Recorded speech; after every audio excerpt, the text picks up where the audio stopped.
started to use the lace between her elbow to kind of mimic how maybe I could do it.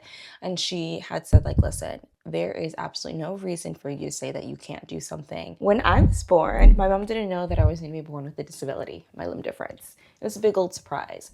So she wasn't prepared on anything, on what it means to raise a child with a disability. My mom did a lot of research on trying to find different maybe groups or anything like that to kind of help her gain more knowledge on being someone with a limb difference, being an amputee. Her first thing that she found was Shriners Hospital, which is really big with anything with amputations. And from there, it led her to another group called I Can. And it was a really great support group to have. Essentially, they met up every year at different locations for any ages for people with upper limb differences. It allowed me to connect with people in my community and not feel like I was so alone. And my first ever group that I went to, I was about 9 years old. That's when I was also introduced to the idea of a prosthetic. I thought it was really cool when I was younger because I was like, oh, I could look like I have two hands. At the time, those prosthetics, they were passive prosthetics. So they were just for show. And my mom was like, yeah, we'll look into it. We'll look into it. And she kind of delayed me getting one. And when I had asked her about it,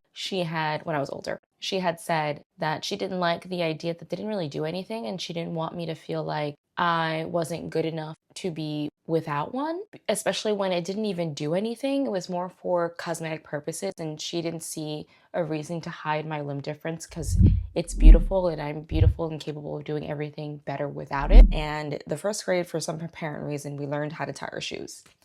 So they gave us like this big thing to tie our laces with, and it was really frustrating to me because the way they taught us to tie laces, I could not do it. And I remember bringing it home and I was so frustrated, and my mom took the big old shoe lace thing and started to use the lace between her elbow to kind of mimic how maybe I could do it. And she had said, like, listen, there is absolutely no reason for you to say that you can't do something. There may be a different way to do it, but there is a possibility for you to do it. You know what I mean?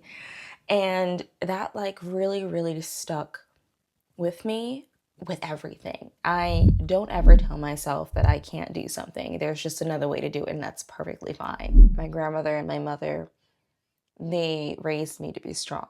They raised me to know that I was capable of doing anything that I put my mind to. And I truly believe, honestly, it's a fact that parents, they really play a big role in a child's life.